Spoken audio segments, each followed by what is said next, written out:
Hello बच्चों, welcome back to the R K science classes. मैं हूं रोहित मेहता और आप देख रहे हैं आर के साइंस क्लासेस का यूट्यूब चैनल। बच्चों, जैसा कि आपको पता है, हमारा चल रहा है जो मानव उत्सर्जन तंत्र है उसके बारे में बात कर रहे हैं। 11th बायोलॉजी की हम चर्चा कर रहे हैं और जो चैप्टर है उत्सर्जी पदार्थ एवं उनका निष्कासन, उनमें ये लेक्चर नंबर 4 है बच्चों। ये लेक्चर नंबर कौन सा है? 4th लेक्चर है। आज इस वीडियो में हम बात करेंगे मूत्र वाहिनियां, मूत्राशय और मूत्र मार्ग की। लेक्चर नंबर 4 के अंतर्गत हम 3 चीजों को देखने वाले हैं। मूत्र वाहिनियां क्या है, मूत्राशय क्या है और मूत्र मार्ग क्या है, इनके बारे में चर्चा करेंगे।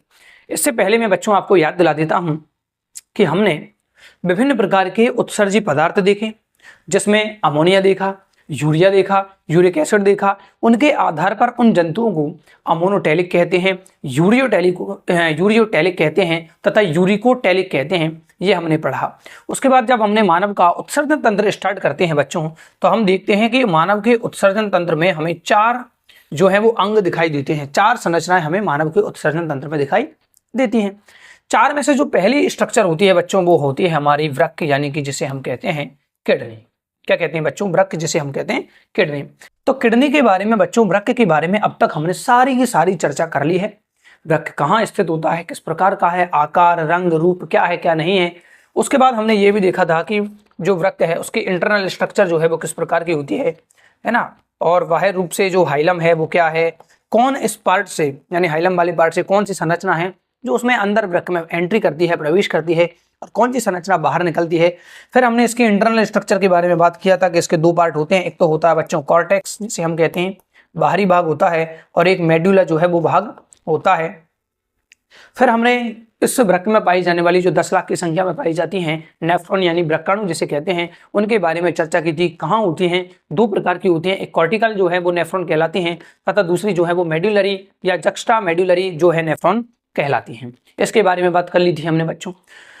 फिर उसके बाद हमने जो एक वृक्क में जो नलिकाएं पाई जाती हैं, रक्त वाहिकाएं जो पाई जाती हैं, ब्लड वेसल्स जो हैं, उनके बारे में भी हमने इसके बारे में चर्चा की थी।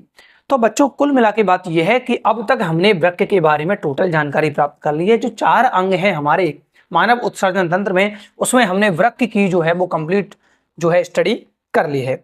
आज के इस लेक्चर में हम, ये पहली थी वृक्क। उसके बाद आज हम जो बात करेंगे वो सेकंड जो हमारा टॉपिक होगा मानव उत्सर्जन तंत्र में, वो है हमारा मूत्र वाहिनियां। दूसरा के बाद हमारा जो तीसरा होगा मूत्राशय, और चौथा जो है हमारा टॉपिक होगा वो मूत्र मार्ग। तो देखिए बच्चों, देखिए सबसे पहले यहाँ डायग्राम को देखेंगे हम। हमने देखा था कि ये इंफीरियर वीना कावा है, यानी कि यहां से जो है ये क्या है बच्चों? इंफीरियर वीना कावा, यानी कि निम्न महाशिरा है नीचे वाली। और ये हमारी क्या है बच्चों? ये हमारी धमनी है, जिसे हम क्या कहते हैं बच्चों? जिसे हम महाधमनी के नाम से जानते हैं। वृक्क की बात की थी बच्चों। वृक्क में हमने देखा था पेल्विस क्या है, मेडुला क्या है, कॉर्टेक्स क्या है, इसके बारे में चर्चा कर ली थी। इंफीरियर वीना कावा मैंने आपको बता दी है। एड्रिनल ग्रंथि की बात कर ली थी। रीनल आर्टरी की बात कर ली है। रीनल जो वीन है उसके बारे में बात कर ली थी। किडनी के बारे में बात कर ली थी। डॉर्सल एओर्टा यानी पृष्ठ महाधमनी, इसके बारे में भी बात कर ली। अब जो हमें बात करनी है ना बच्चों आज के इस लेक्चर में या इस क्लास में, वो सबसे पहले हमारा यूरेटर मूत्र वाहिनियां, यूरिनरी ब्लैडर यानी कि मूत्राशय, और तीसरा जो होगा वो आज का होगा यूरिथ्रा यानी कि मूत्र मार्ग। तो बच्चों, जो किडनी से जो संरचना निकलती है, जो मूत्र को किडनी से निकलने वाली नलिका युक्त संरचना, प्रत्येक किडनी से जो एक निकलेगी नलिका युक्त संरचना है, जो कि किडनी से शुरू होती है और एक थैलेनुमा संरचना में आती है, जिसे मूत्राशय कहते हैं, वहां आती है। तो इन नलिकाओं को, इनको कहते हैं बच्चों मूत्र वाहिनियां। क्या कहते हैं बच्चों? मूत्र वाहिनियां। मूत्र वाहिनियां एक थैलेनुमा संरचना में खुलती हैं, जिसे मूत्राशय नाम दिया जाता है। क्या नाम दिया जाता है बच्चों? मूत्राशय। और मूत्राशय यहाँ से बाहर की ओर खुलता है, जिसे मूत्र मार्ग के नाम से जाना जाता है। मूत्राशय से मूत्र मार्ग के द्वारा जो है वो आगे खुलता है मूत्राशय। तो बच्चों देखिए, इनके बारे में हम चर्चा करते हैं। सबसे पहले हमारे पास हेडिंग है मूत्र वाहिनियां, जिन्हें हम कहते हैं यूरेटर्स, कि ये प्रत्येक वृक्क के हाइलम भाग से निकलती हैं और इनकी भित्ति जो है वो मोटी होती है तथा गुहा सक्रिय होती है। भित्ति तो होगी मोटी, और जब भित्ति मोटी होगी तो बच्चों जो इनकी कैविटी है, गुहा है, खाली स्थान है, वो क्या हो जाएगा? सकरा। और कहां से निकलती है बच्चों? हाइलम वाले भाग से। प्रत्येक वृक्क से हाइलम जो भाग है वहां से एक एक मूत्र वाहिनियां निकलती हैं, जिनकी गुहा होगी सक्रिय और क्योंकि भित्ति होती है इनकी मोटी। ठीक है, इनकी भित्ति में क्रमाकुंचन गति होती है बच्चों, जिसे पेरिस्टाल्सिस मूवमेंट जो है वो कहते हैं, होती है, जिससे मूत्र नलिकाओं में बहता है। इनकी जो मूत्र वाहिनियां हैं उनमें एक गति होती है, जिस गति को हम पेरिस्टाल्सिस यानी कि क्रमाकुंचन गति कहते हैं, जिसके कारण जो मूत्र है वो आगे लगातार बहता रहता है। ठीक है बच्चों, प्रत्येक मूत्र वाहिनी पेल्विस से प्रारंभ होती है। कैलिक्स क्या है, पेल्विस क्या है, जिसके बारे में हम पहले बात कर चुके हैं बच्चों। तो प्रत्येक जो मूत्र वाहिनी है वो कहां से शुरू होती है बच्चों, पेल्विस से प्रारंभ होती है और मूत्राशय तक जाती है और मूत्राशय में जाकर खुलती है, यानी कि उसमें फूलती है। पेल्विस से शुरू होगी, हाइलम वाले भाग से निकलेगी, पेल्विस से शुरू होगी और ओपन होगी कहां जाकर, मूत्राशय में। अब फिर हम बात करते हैं बच्चों, मूत्राशय क्या है, यूरिनरी ब्लैडर जिसे कहते हैं। तो यह एक पेशीय भित्ति युक्त थैलेनुमा अंग है। पेशीय है मतलब मांसपेशियों का बना हुआ है। ठीक है बच्चों, थैली युक्त है यानी किसी ना किसी चीज का क्या करता है, संचयन करता है। और मूत्राशय में क्या भरा होगा बच्चों, मूत्र भरा होगा। तो ये क्या है कि ये मूत्र का संचय आशय का कार्य करता है, यानी कि संचय करने वाला आशय है, इसलिए नाम क्या है बच्चों, मूत्राशय। अब देखिए पुरुषों में और जो स्त्रियां हैं वो थोड़ा सा इनमें डिफरेंस होता है, अंतर पाया जाता है। पुरुषों में यह मलाशय के आगे स्थित होता है। अगर नर में बात करें बच्चों तो जो मूत्राशय है वो कहाँ स्थित होता है बच्चों, ये मलाशय के आगे स्थित होता है, जबकि स्त्री में जो है वो योनि के ठीक ऊपर स्थित होता है। स्त्री में तो योनि के ठीक ऊपर होगा और पुरुषों में जो है वो मलाशय के आगे स्थित होता है। मूत्राशय की दीवार प्रत्यास्थ होती है, मतलब अगर दाब थोड़ा ज्यादा बढ़े, मूत्राशय में अगर मूत्र की मात्रा ज्यादा होती है तो मूत्र द्वारा जो दाब डाला जाता है उसके कारण जो मूत्राशय है वो थोड़ा सा फैल जाता है। तो इसकी जो दीवार होती है वो प्रत्यास्थ होती है, जिससे मूत्र एकत्रित होते समय इसका आयतन बढ़ सकता है। तो इसका आयतन जब मूत्र आएगा तो इसका आयतन बढ़ जाता है।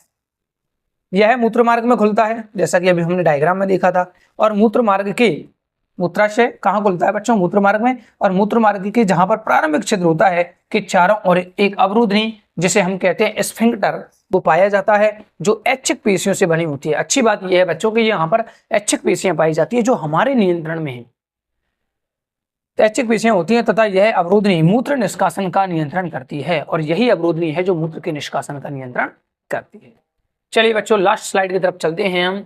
छोटा सा वीडियो आज का, मूत्र मार्ग जिसे हम यूरिथ्रा के नाम से जानते हैं। तो बच्चों मूत्र मार्ग क्या है, मूत्राशय से ये जो पतली नलिका जैसी संरचना निकलती है उसको मूत्र मार्ग कहते हैं। तो मूत्राशय का पश्च भाग सकरा होकर एक पतली नलिका में परिवर्तित हो जाता है, जैसे मूत्र मार्ग कहते हैं। अब देखिए इसकी लंबाई क्या। अब बच्चों एक बात और मैं क्लियर कर दूं, ओके, आज का जो वीडियो हमने देखा है ना, आज का जो वीडियो आप पढ़ रहे हो, देख रहे हो, ये हमारी एनसीईआरटी में गिवन नहीं है। ये तीनों चीजें हमारी एनसीईआरटी में गिवन नहीं है। हमारी एनसीईआरटी में केवल जो वृक्क है उसको समझा रखा है, उसके बाद सीधा मूत्र निर्माण की क्रियाविधि समझाता है। तो ये तीनों चीजें हमें पढ़ना जरूरी है, इसलिए आज की वीडियो इंपॉर्टेंट है, क्योंकि एनसीईआरटी में इसका जिक्र नहीं है। पुरुषों में जो है वो इसकी लंबाई लगभग 15 से 20 सेंटीमीटर होती है। पुरुषों में जो मूत्र मार्ग है उसकी लंबाई 15 से लेकर 20 सेंटीमीटर हो सकती है। और जो ये है मूत्र मार्ग है वो शिश्न यानी कि पेनिस की शिश्न की जो अग्रश्रेय है उस पर उपस्थित मूत्र जनन छिद्र यानी कि यूरिनोजेनिटल जो एपर्चर है उसके द्वारा बाहर खुलता है। तो पुरुषों में इसकी लंबाई जो है मूत्र मार्ग की वो 15 से 20 सेंटीमीटर होता है। और शिश्न के शीर्ष भाग पर जो छिद्र पाया जाता है जिसे मूत्र जनन छिद्र कहते हैं, उसके द्वारा मूत्राशय कहाँ खुलता है, बाहर खुलता है। जबकि स्त्रियों में यह केवल मूत्र उत्सर्जन का कार्य करता है। पुरुषों में तो क्या करता है बच्चों, जो ये मूत्र मार्ग है वो एक तो मूत्र उत्सर्जन का भी कार्य करता है और दूसरा ये वीर्य उत्सर्जन का भी कार्य करता है। तो दो कार्य करता है पुरुषों में, लेकिन जो स्त्रियां हैं उनमें जो मूत्र जनन मार्ग है या हम कह दें जिसे मूत्र मार्ग, वो केवल एक काम करता है और केवल मूत्र उत्सर्जन का कार्य करता है। तो जबकि स्त्रियों में यह केवल मूत्र उत्सर्जन का कार्य करता है तथा यह मूत्र छिद्र, जो मूत्र का छिद्र है बच्चों, मूत्र छिद्र मूत्राशय की जो ओपनिंग हो रही है या हम कहते हैं जो मूत्र मार्ग है उसकी ओपनिंग है मूत्र छिद्र, वो जनन छिद्र के ऊपर खुलता है। मान लीजिए ये जनन छिद्र है महिलाओं में, ये मान लीजिए जनन छिद्र है, तो यहां पर क्या होगा बच्चों, ये यूरिथ्रा की ओपनिंग होगी, यूरिथ्रा की ओपनिंग। इस प्रकार से संरचना पाई जाती है बच्चों। पुरुषों में मूत्र मार्ग 3 भागों से मिलकर बना होता है। पुरुषों में बात करें तो मूत्र मार्ग जो है वो 3 भागों से मिलकर बना होता है। कौन कौन सा बच्चों, पहला है हमारे पास प्रोस्टेट मार्ग। तो देखिए नाम से ही पता चल रहा है कि यह मूत्र मार्ग का वो भाग है जो प्रोस्टेट ग्रंथि से गुजरता है। तो देखिए यह वह भाग है जहां दोनों शुक्र वाहिनियां आकर खुलती हैं और यह भाग प्रोस्टेट ग्रंथि के मध्य से होकर गुजरता है। होता क्या है बच्चों, ये मान लीजिए मूत्राशय है, और इस प्रकार से ये शिश्न से होकर बाहर निकलता है। शिश्न से होकर क्या करता है बच्चों, ये बाहर निकलता है। तो यहाँ पर एक ग्रंथि स्थित होती है बच्चों इस मूत्राशय के नीचे, जिसे कहते हैं प्रोस्टेट ग्रंथि। इस प्रकार की ये प्रोस्टेट ग्रंथि है। तो इस मूत्र मार्ग का वह पार्ट जो प्रोस्टेट ग्रंथि से होकर गुजरता है वो क्या कहलाता है, प्रोस्टेट मूत्र मार्ग कहलाता है। और यहाँ पर बच्चों क्या है, यहाँ पर दोनों शुक्र वाहिनियां आकर खुलती हैं। शुक्र वाहिनियां जो कि वृषण से शुरू होती हैं बच्चों, ये वृषण से शुरू होती हैं और इस प्रकार यहाँ पर आकर ही खुलेंगी। ठीक है बच्चों, तो शुक्र वाहिनियां आकर खुलती हैं और यह भाग प्रोस्टेट ग्रंथि के मध्य भाग से होकर गुजरता है। दूसरा है बच्चों झिल्लीय मूत्र मार्ग। यह भाग वो भाग होता है जो प्रोस्टेट और शिश्न के मध्य होता है। अब मान लीजिए बच्चों शिश्न यहाँ से प्रारंभ होता है, तो ये जो बीच का पार्ट है वो हो जाएगा हमारा झिल्ली में या झिल्लीय मूत्र मार्ग। और फिर है हमारे पास शिश्नीय। ये गलत लिखा हुआ बच्चों, आपको शिश्नीय कुछ इस प्रकार से लिखना है। शिश्नीय या जिसे कहेंगे हम कैवर्नस भाग, यह भाग शिश्न से होकर गुजरता है। ये शिश्न से होकर जो गुजरने वाला मार्ग है इसको कहते हैं कैवर्नस भाग या शिश्नीय भाग होकर गुजरता है। तथा शिश्न मुंड जो अग्र शिश्न का जो अग्र भाग है वो बच्चों कुछ फूला हुआ होता है, उसको ग्लांस पेनिस यानी शिश्न मुंड कहते हैं। तो शिश्न मुंड के सिरे पर स्थित एक बाह्य छिद्र द्वारा बाहर खुलता है। ठीक है बच्चों, इस भाग की लंबाई लगभग 15 सेंटीमीटर तक होती है। इस मार्ग की लंबाई जो शिश्न से होकर गुजरता है इसकी लंबाई लगभग 15 सेंटीमीटर तक लंबी हो सकती है। और इसके बाद बच्चों हमारा जो है वो डायग्राम मैंने आपको समझा ही दिया था। तो आज का ये छोटा सा जो वीडियो है उसमें हमने बात की है सबसे पहले मूत्र वाहिनी क्या है। तो हाइलम वाले भाग से यानी वृक्क से बाहर निकलते हैं और इनकी जो गुहा है वो सक्रिय होती है और उसमें मूत्र लगातार बहता है। मूत्र वाहिनियां जो है वो बच्चों मूत्राशय में आकर निकलती हैं। मूत्राशय एक झिल्ली युक्त थैलीनुमा पीसी संरचना है जो दबाव बढ़ने के साथ प्रत्यास्थ हो सकता है। ठीक बच्चों, और मूत्राशय जो है वो आगे की ओर मूत्र मार्ग द्वारा बाहर की ओर खुलता है। मूत्राशय जो नर है उसमें तो मलस्य के आगे स्थित होता है, जबकि जो स्त्रियां है उनमें योनि के जस्ट ऊपर स्थित होता है, या हम कहते हैं जनन द्वार के ऊपर स्थित होता है। फिर हमने बात की है बच्चों मूत्र मार्ग की, जो मूत्राशय है वो बाहर की ओर खुलता है किससे, मूत्र मार्ग से। अगर स्त्रियों में बात करें बच्चों तो मूत्र मार्ग की मैंने स्थिति बताई दी है, कहाँ स्थित होता है कहाँ स्थित नहीं होता है। पुरुषों में जो है वो इसको 3 पार्टों में बांटा गया है। अगर प्रोस्टेट ग्रंथि से होकर जो पार्ट गुजरता है उसको हम प्रोस्टेट जो मूत्र मार्ग है वो कहते हैं। इसकी लंबाई छोटी होती है और यहीं पर जो है वो शुक्र वाहिनियां जो है वो आकर खुलती हैं। उसके बाद हमने बात की है बच्चों झिल्लीय मूत्र मार्ग की, जो कि शिश्न और प्रोस्टेट ग्रंथि के बीच का भाग होता है। और लास्ट में बात करी 15 सेंटीमीटर लंबी शिश्नीय या कैवर्नस भाग की, जो शिश्न से होकर गुजरता है। और शिश्न मुंड जो है शिश्न का अग्र फूला हुआ भाग जो है उसको शिश्न मुंड ग्लांस पेनिस कहते हैं, उससे होकर वो शिश्न के अग्र भाग पर ओपन होता है। तो यानी कि वीर्य के उत्सर्जन का भी काम करता है और मूत्र के उत्सर्जन का भी काम करता है।